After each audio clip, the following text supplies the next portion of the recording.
I made a video like this about a year ago, and so much has changed in the lo-fi space in that time. Let's dive into some of the things that you might want to consider when building a track for those big sleepy playlists.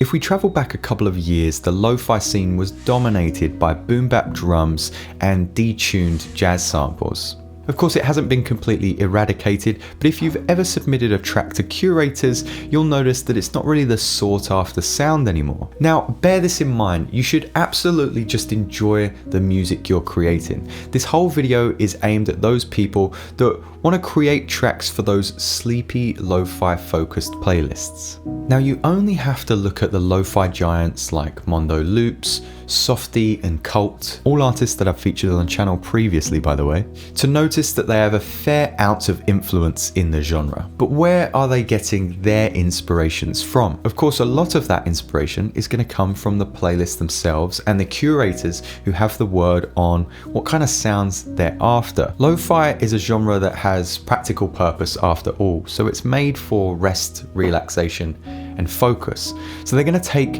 a lot of nods from yoga playlists and sleep playlists. So that can be your first port of call. If you're making tracks that aren't landing on playlists, take a look at your transients. Look at those loud drum percussive layers and think, is this really fit for the purpose of the genre? So it should be no surprise that it's gone in a more ambient direction, and a huge proponent of that is going to be the artist One Heart, who had viral success on TikTok. And speaking of TikTok, for those nostalgic moments, a very viral sound was that of Novo Amor. So don't be surprised if you're hearing more dreamy guitar layers or kind of reverbious lead guitar sounds too. With that being said, let me highlight some of the things that I've spoke of in an Ableton project and kind of walk you through some of the things that you might want to look out for. Okay, so here's our project, and the first thing that I'm starting with is of course the Decent Sampler piano, which is free from the piano book. I love using this thing, but it has changed a little bit in kind of the last 6 months that I've been using it. I'm rolling off these frequencies a little bit more, so the sound is a little bit darker than when you first open the preset. We're performing this track fairly slow at the rate of 60 BPM. Very minimal piano there. Not too many trills or top line melodies. Make sure that there's a lot of dynamic use in that piano. Now, to get a little bit more of a bite from this piano and pull it out the mix a little bit, I'm also using the upright piano underneath, and this has been high passed a little bit and drenched in Valhalla vintage verb. So we're going to get a quieter piano sitting underneath. I'll turn this up.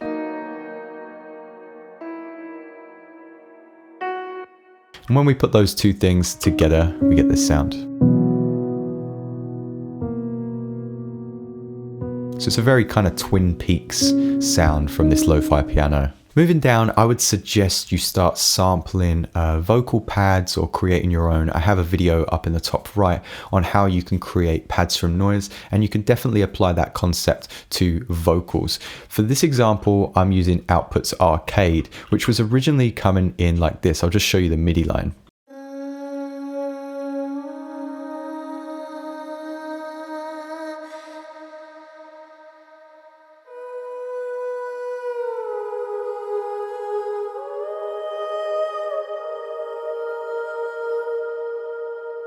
Now, the reason it's no longer on a MIDI line and that I've thrown it in the sampler is because I wanted some of the notes to be performed longer. So I'm just looping up a section and then automating that in to sweep through the track that is above.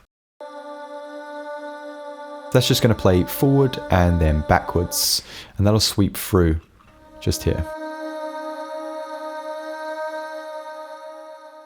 And the same goes for the line at the bottom.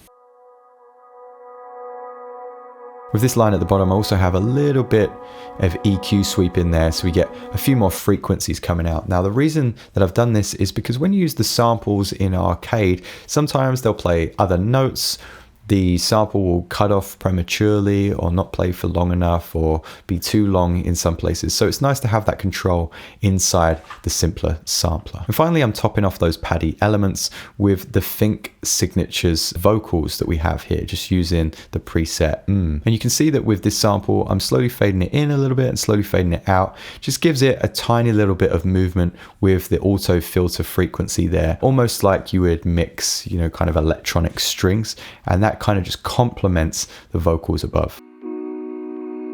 This has auto pan and delay on it as well, so it has a little bit more movement around the other elements in your track.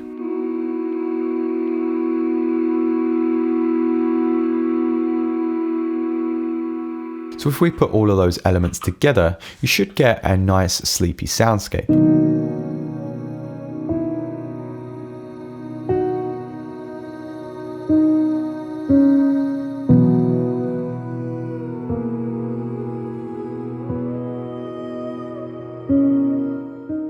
At that point, you pretty much have the skeletal structure for the lo-fi melodies.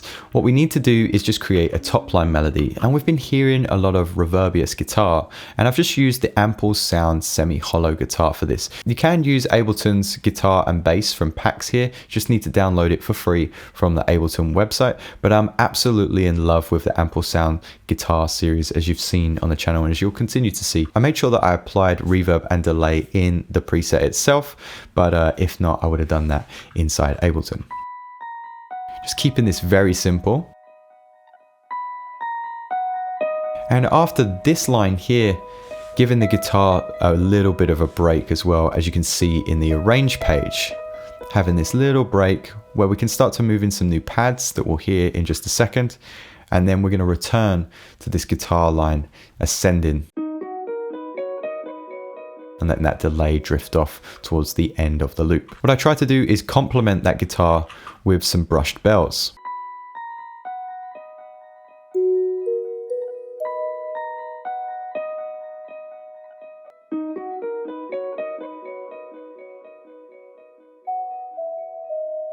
It's very cool in response and adds a complementary factor to your top line melodies. Underneath that, we just have the electric bass open from Ableton, like I said, free from the Ableton website, keeping a very simplistic bass line. If you can hear that, the bass is just in mono, and we're using the EQ8 just to roll off some of those higher frequencies. It's a little bit too buzzy here in the context of the track, so just wanted to keep it nice and dull. I just want to pause real quick to tell you about today's sponsor, which is of course DistroKid. I love using DistroKid. They're such a helpful distributor, and I make sure to use them with every release. There's so many goodies at your disposal that they make it so easy to get your music on over 200 streaming platforms. And that can be from things like the Hyperfollow to the Canvas generator to a plethora of other things like the Wheel of Playlist that help you get in front of the right audiences. If you want to start using DistroKid and releasing your music today, then just make sure you use the link in the description below, because you'll get 7% off. Let's get back to this video. Before we come to the drums, I just want to focus on this serum layer as well. I had this gap here, and I just wanted to start building in a little bit of a pad, thinking forward to the rest of the arrangement of the track. You want to build interest for the listener and make sure that it's not too monotonous. So I've got this serum pad here. It's pretty much like a sine pad. We're using the utility gain to automate that shape, that kind of wave of volume in. The EQ8 is just rolling off the lows, and a line delay to make it a wider pad. Everything else has kind of been panned or central. This is a little bit of a wider pad. And then we're also automating the auto pan amount. The phase is set to 0, so that means that it's just going to be in mono, kind of like an LFO coming in and out, rather than moving from side to side. It's going to sound like this.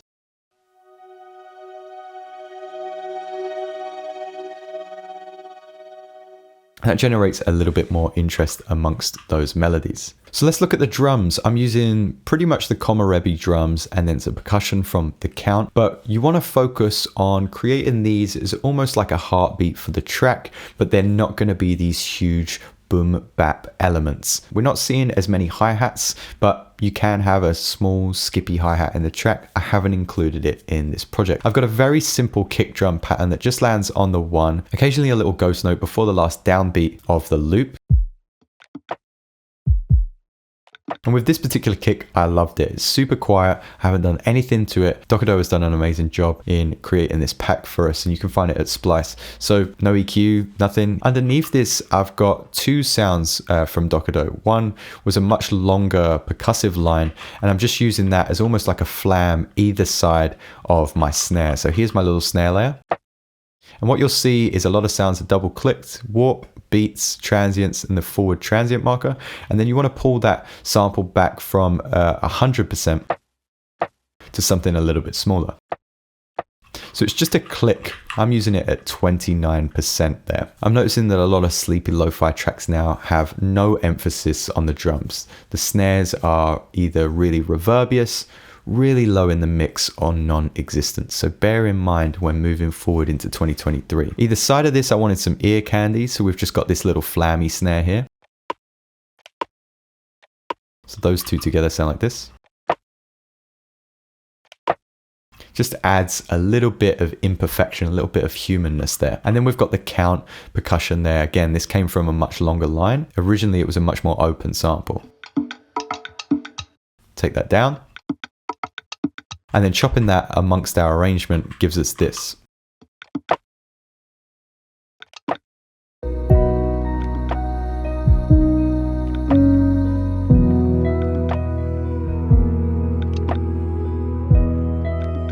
And then the last thing that you might want to be aware of is just some noise.